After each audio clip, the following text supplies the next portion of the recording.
Okay. Good afternoon and welcome everyone. We are so excited to have you here, ma'am. And on behalf of the First Cut family, we want to start off by thanking you for taking time out of your schedule to join us today. Oh, my pleasure. So, um, let's first start with introductions. My name is Ranka, and I'm a first year undergraduate student from Flame University. And I am Aastha Parekh. I am a second year undergraduate student from Flame University. Great. And Okay. I'm Farida Pacha, and I'm the director of My Name is Saul, the film you just watched. Yeah, it was amazing, by the way. Mm. Um, so, First Cut is a Flame University's International Student Film Festival, and this is the seventh edition of the fest. It provides young filmmakers from across the world a platform to showcase their films across four categories: fiction, non-fiction, nano, and animation. Uh, we just want to start by asking how was your experience with our online fest, and we really wished it would have happened offline so then we could have had an opportunity to maybe meet you. Yeah. No, it was great. I mean, I also wish that, it was in person and that you can actually see a film projected on a screen, which is a different experience than watching it on your laptops or your phones. So I wish and I hope that that will happen soon. But it was very well organized, I must say. And it all worked very smoothly so far, no problem. Technically, everything was fine. And your teams were always available. So it's been great. Great, thank you. Also, I'd just like your opinion on why do you think it is important to have a platform for student filmmakers? Because where how else will you show your work? I mean, and I think a lot of students are interested in making films. Some who are studying film, some who are not. Even engineering students, are would like to make films. And so, where will you show them? And it's great to have student film festivals because you're beginning, and then to in at a festival if you at a regular festival where you have very experienced filmmakers showing films, then you would find it difficult to get a slot on that, so you need a separate festival for student films, and I think it's good for each of you to see other students works also. Definitely, it gives Yeah. like an exposure to every one of us, I guess. Absolutely. On those lines, so after watching the film, I think everyone would be curious on how you would define your style of directing. I think I would define it by saying I make observational films. So, which means that I don't conduct interviews, I don't have a narration that explains what is going on. In My Name is Salt, I have used a little bit of text at the end of the film. So, an observational film, that's how I would define my style, which means that generally these films take a long time to make, and you have to make sure you have everything visually that can tell the story without having to, have somebody explain what is happening on screen. Yeah, I think Right, primarily so this, is correct. yeah, this technique would definitely be challenging in terms of placing in like narration because you're not using many elements. Mm. So, I mean, in your opinion, what do you think in My Name is Salt is are like elements that you would inculcate and would say that attribute to good, valuable documentary? Um, it's hard to really define what is good, valuable documentary. I mean, I can only say it from a personal point of view.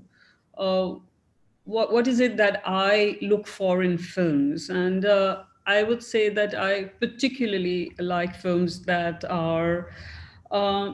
delve deep into something, that are very rigorous in terms of their form, and that give me an experience that I would not have had if I had not seen the film. So, and also I must say that films that move me, that leave me with some feeling, whatever the feeling may be, even if it is a feeling of disquiet, not a feeling of being uncomfortable, even if that's the feeling, but to that in some way they move me, they make me feel something. So these are personally the films that I gravitate towards, or and this is what I try in my work, to give you the experience of being in the desert making salt. So How? rather than an issue, which I don't approach an issue through the issue. Not, Hmm. I like to look. I like to investigate how human beings think, how they function, how they feel, how they move, rather than how what they think about some particular issue, or what they have to say about some particular issue. Yeah, I think that was very well depicted in your film when you took close-ups of, the family members, and, especially the part where I think the older daughter is braiding her mother's hair or something. Yeah, yeah. Yeah. So, what exactly is like your creative process? Was your creative process during this entire movie? Because it was, like you said, you need to have a rigorous concept to instill something in the audience. So, how exactly did you do that? So the film, usually it begins with an idea. And how do you get that idea? Sometimes it's something you've read, or something you came across, or something you saw. And so that, for me, that's the start, the germ of the idea. Um, but of course, not every idea is appealing. There is, you also react to it as a person. So the kind of person I am, I react to certain kind of ideas. Then so in, let's say, in My Name is Salt, I there was a article in a news magazine on the school in the desert. That's when I first came across this place, and they had some beautiful black and white photographs with the article, not just of the school, but also of the desert and of the salt workers. And I thought, wow, what a fantastic place. And since I am a filmmaker, I like cinematic locations. And so that began the journey. That was the germ of the idea. And I thought, oh, I want to see this. And then you begin your first a bit of research that you do. And in this case, I had to find a way to get to the desert, find somebody who would take me to the desert. So through a friend and of a friend, I managed to get in touch with an NGO working in the other part of the desert, not where I've shot, but who agreed to take me into the desert. So that was the beginning. And then you do your research. While doing my research, it was clear to me that I could not make a film on the school without actually talking about the salt work, because all these children came from families that were salt workers. And then, because I started making a lot of trips to the desert over several years and lived with different families there, it gradually became a film about salt.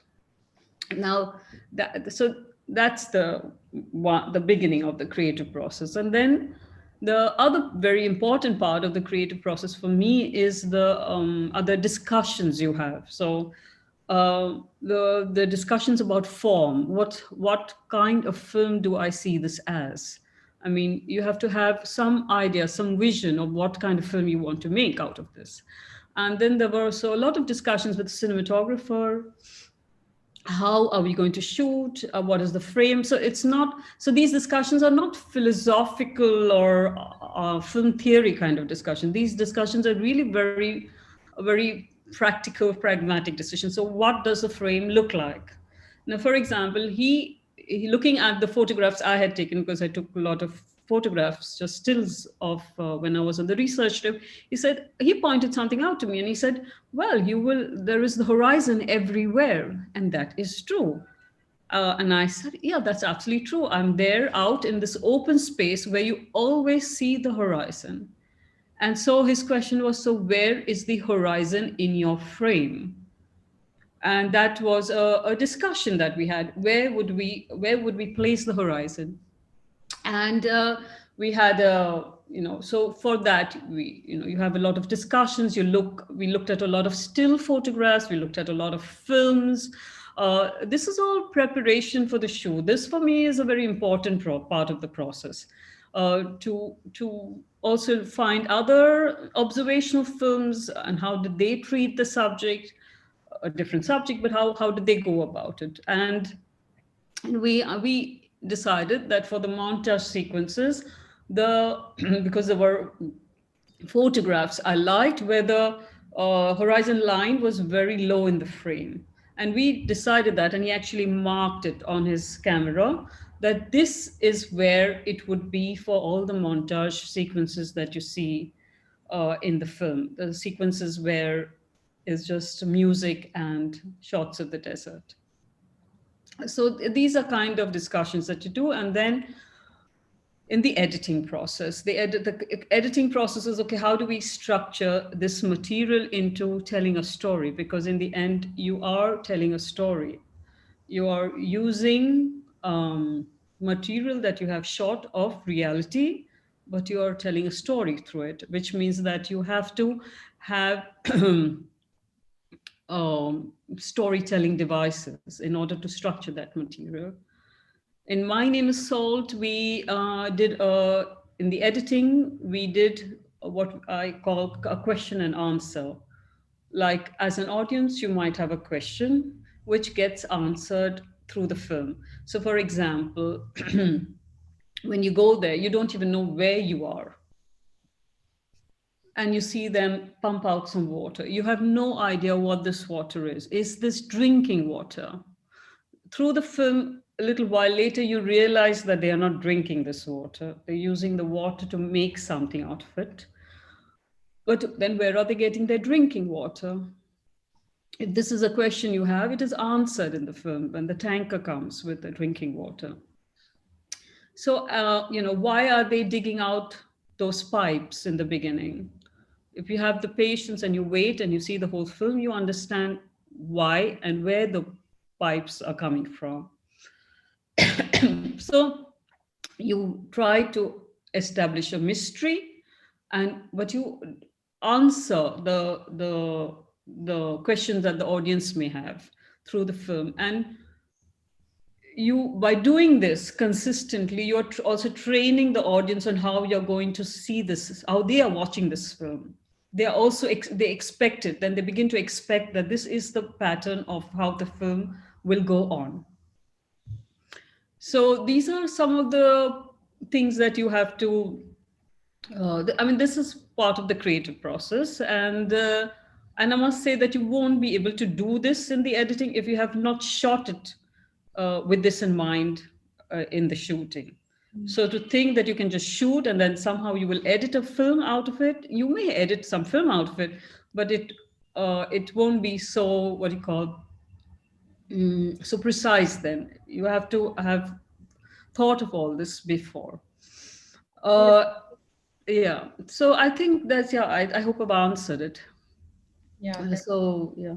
Yeah, I, I think to have like the set pattern of question and answer in your movie, Yeah. you would have to first research into what your questions would be and then yourself find the answers.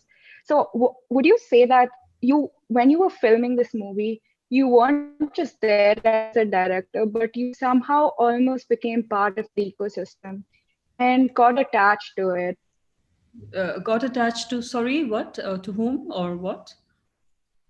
I didn't. to attach to the area, the people. Ah. Sorry, Uh, can you hear me? I had been visiting them for a long time, so I knew them quite well. And I loved the desert. I fell in love with the desert, so I always enjoyed going there. So, of course, there was an attachment, but I don't think that it is always necessary to have that in every film that you make. You don't necessarily have to have an attachment to the people or even to the location. It helps, but it's not necessary, I think. Um, it, for me, the question and answer thing is more about like form and how to tell a story. You have to be as an observational film. You may not have to do this. I mean, you don't have to do this when you're doing interviews or something. But in this particular observational film, I had to figure out how I was going to tell the story. So all the questions that I had already found out because I'd lived with them or I'd asked them, like, you know, why so where does the drinking water come from? No, I had been there when tankers had come, or they had told me that the tankers come and they get water. So since I knew the process and their life, their daily life over there very closely, I was able to make sure that I was there shooting when these things happened. So I knew that I needed to show how they get their drinking water.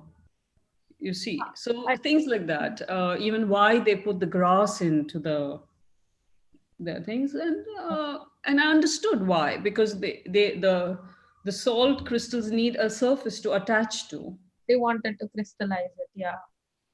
So that is why, but I had to, and I knew that visually it was clear.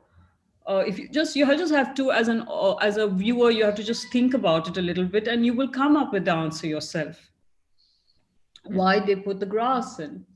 So these were the things that I worked with in the editing also. so, having these experiences with the villagers and the entire area, what would you say are your key learnings or outcomes as a result of this entire journey? Mm. Um, uh, well, one thing is that you learn patience. You learn not to do anything for a long time, because that's how you learn to really experience time, because it goes really very slowly in the desert. And I also learned that you really have to trust yourself, and you have to trust the situation you are in, to know that things will happen and you don't have to provoke them. You don't have to get anxious about it, that they will happen, and you just have to be calm and wait. So this I learned the waiting. And another thing, I don't know, the outcome, the learning is every film is an experience in itself. It gives me an experience I would not have had otherwise. And it is it changes you, it matures you, it either both as a person and as a filmmaker. So in this particular case, it made me uh, uh, believe in myself more.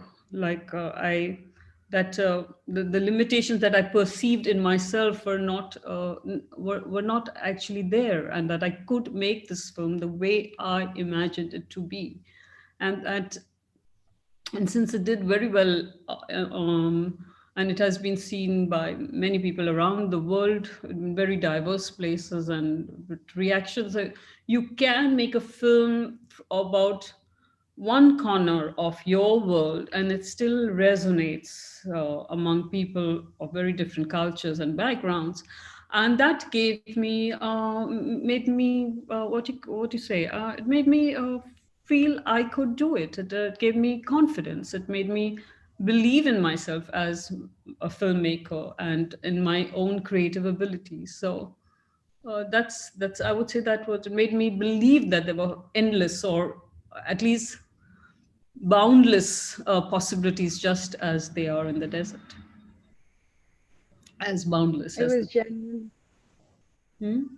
Uh, it was genuinely an experience watching your film. And like, since it's purely an observational film, what are the elements that you inculcated in the film to keep the audience engaged? Well, some that I already said about using storytelling devices to Yeah. tell a story. So these are devices that are used in fiction films, and you can as well adopt them in documentaries to tell your story. So I talked about the question answer thing. Like, for example, not to give all the information out right in the very beginning. So not to like, for example, in the Pugly sequence, when they are stamping the salt bed with their feet, you don't begin with a wide shot because the wide shot would tell you everything. You begin with a close up of the feet. So this is how we edited the film. We edited it with a close up of the heads coming in. You don't know what's going on. Then you see a close up of the feet.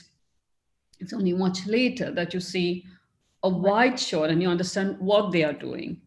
So you build up a suspense, you build up an interest, and you give the audience the satisfaction of knowing what they are doing. Um, but this is also a technique used in fiction films to withhold information and only then later give that information. So these are things that you can do when you're editing the film, but you also have to shoot it that way, as I said. Also, then you Yeah, also the had use to give some text in the beginning just to give a context of where this was taking place and what was going on there. yeah, the use of camera angles seemed so precise and calculated. I I was so amazed by how it progressed and how just an observational film kept me on the hook. So that was just amazing, mind-blowing. And one theme that runs throughout your film is repetitiveness. So how does this theme relate to you personally? The theme of, sorry, can you say that again? The theme, Repetitiveness. repetitiveness. Yeah, well, their labor is repetitive. The every bit of their work takes so long and they have to do it for so long, like just making the walls, the buns around the salt pans. It takes them 2 months to just make the buns. The raking, they will do it week after week after week. The pugly that they do, it takes them so long to do it. So their labor, except for the beginning when they come and they dig out and they pump out the water, which is only once that they have to do it, the rest of the process of making the salt is extremely repetitive. How often? Sorry. Sorry, I wanted to ask how often did you visit that place and how long did you stay there? While shooting. Yeah. So shooting, I think, God, I think the longest we stayed there at a stretch was 11 days. Oh. Uh, and how many times we went? Many times. I can't remember. But yeah, maybe I think we had 70 days of shooting all in all. And of course, each time we lived with them. Where do you live? There's no hotel around to live. So we stayed with them. They would give us blankets to sleep on. And in summer, we all slept outside. And in winter, we all slept with them in the hut. But yeah, that's how it was. The repetitiveness in my own life, I don't know. I mean, sometimes it's very comforting and sometimes it's annoying. I don't know. Yeah. So yeah. Yeah. Mm. So were there any like particular challenges you faced during filming and editing this film? In this film, I think the challenges were the physical challenges because it Okay. was hard being in this desert. There was no toilet. It was very, very hot most of the time. And we had to, and the logistics, because we had to get there. So each time it was quite a thing to get train tickets, get to a particular station, find a car to take us to the desert, all that. And also because we had to somehow find a way to charge our camera batteries. And there's no electricity. So we had to come up with a contraption of a solar panel and a battery. And we had to lug that solar panel each time because I was afraid if I left it there, I don't know what state I would find it the next time I had to be there. And if it was not working, I would not be able to charge a camera batteries, would not be able to charge the laptop in order to download all the footage. So yeah, I think those were the major difficulties. Oh, oh, cool. I can't fathom what you had gone through to shoot this, and that too in a period of 70 days to complete the It was entire an adventure. documentary. It was fun. Oh yeah, Looking that's back one now, way it to look seems at like it. fun. I'm not sure it was so much fun lugging all that stuff. Yeah. So how many of you were there along with you? Yeah, Just three of us, which is me, the cinematographer Lutz, and the sound recordist. Always, I work in very small teams Oh, always. Yeah. Mm. oh, wow. So, as a director, how has your experience been so far? As a director of As a documentary, director, yeah. how has my experience been so far? I think so far good. I think, yeah, I like making films. I like because it, as I said, it gives me experiences I would not have had otherwise, and it enriches my life in ways that are hard to quantify, but yeah, it gives you back as much as you give to it. Mm. Yeah, that's great.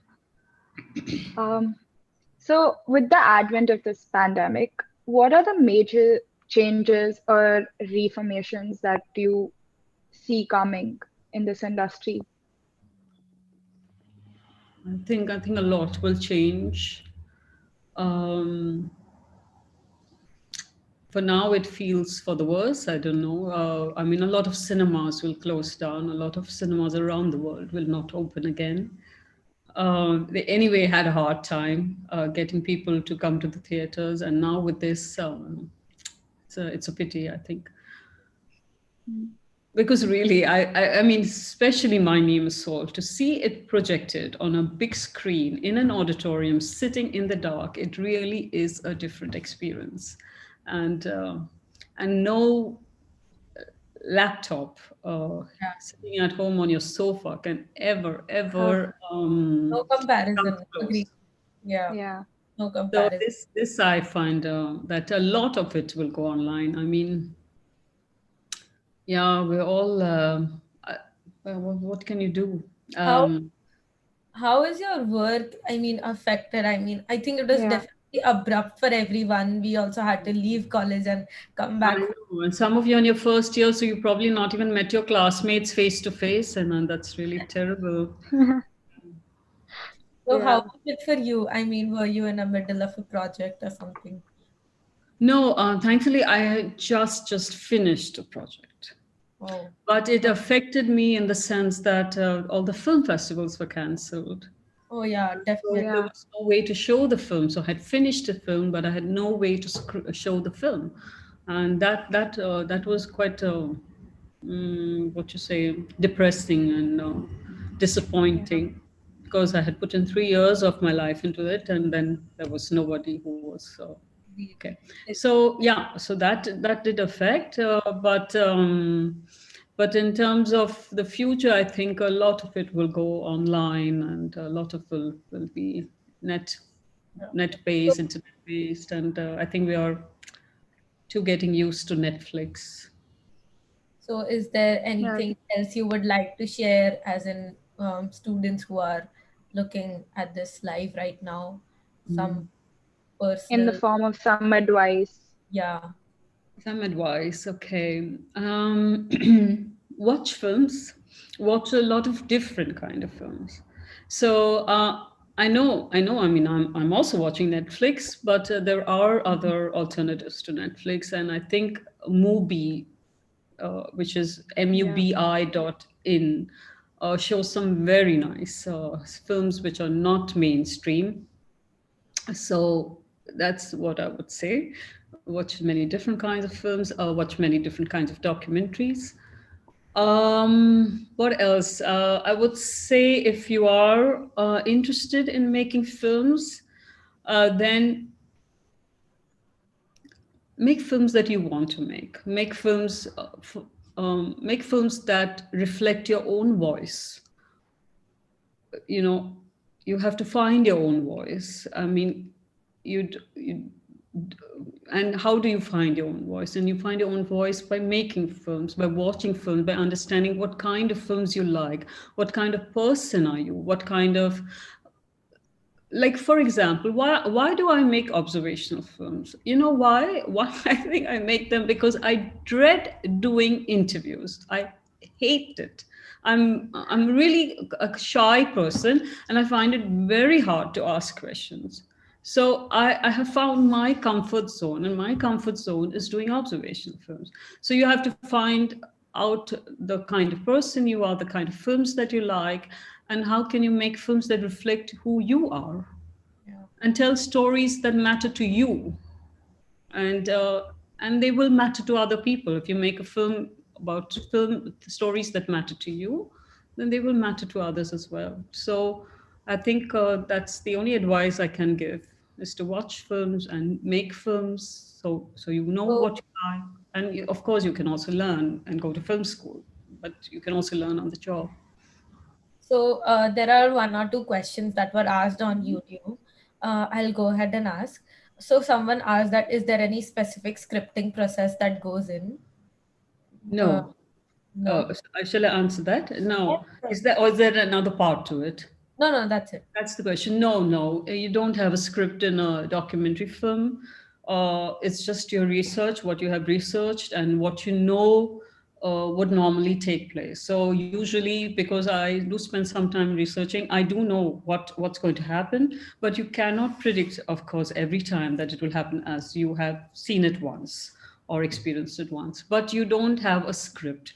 But still, you have a good idea of what you want to do. You must know what is the core of your story. What is that one core that you want to your story to be about, and you should be able to say that in one sentence, the core of your film.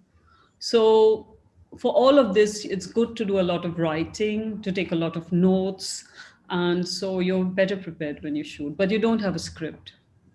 Understood. And another question is that how do you maintain the dramatic elements of film while shooting a non-fiction? I think you address some of those while the Q&A and how you maintain that in a story and all. Yeah, Yeah. that, and your style of filming, when you're shooting, you should have what kind of film, what kind of style are you taking, what kind of style are you adopting, what, like, for example, My Name is Salt, it's almost entirely shot on a tripod. Oh, So there are some handheld but very few, and that's why tripod? Because for me, I could not imagine it any other way. Where we were in a sort of very unchanging landscape, very barren. Why? And with action, with work that was very repetitive. So why did I need to do handle? Why? Who am I running after here? So for me, the that was a choice that came from seeing this place and imagining the film I want to make. So this kind of stuff that you have to. It's good always. I feel always good to set limits. When you already set limits before you start, you do not waste your energies going everywhere. And limits make you more creative. I always find that I always give myself limits. I will not do this, I will not do this, I will not do this. And then I am much more creative and much more come up with solutions to what we want to do, what we can do in that. You can break that sometimes, but it's good to have these limits. yeah. Farida ma'am, it was great talking to you, but we've reached our time for this interview. Okay. And I'd really like to thank you for joining us. We definitely gained lots of insights to your journey and about your amazing film. My Name is Salt. We are looking forward to your upcoming creations and films. I Thank you. hope you enjoyed your time with us. I did very much, and good luck with the rest of your film. Enjoy it. Enjoy watching all the films. Yeah, good luck with the festival. Do join us if Thank you you, have ma'am. time watching other films. We'll definitely send you the links and all. Okay, great. Thank you so much, Thank you. ma'am. Thank you. Thank Thanks, you, Aastha. ma'am. Thank you. Bye.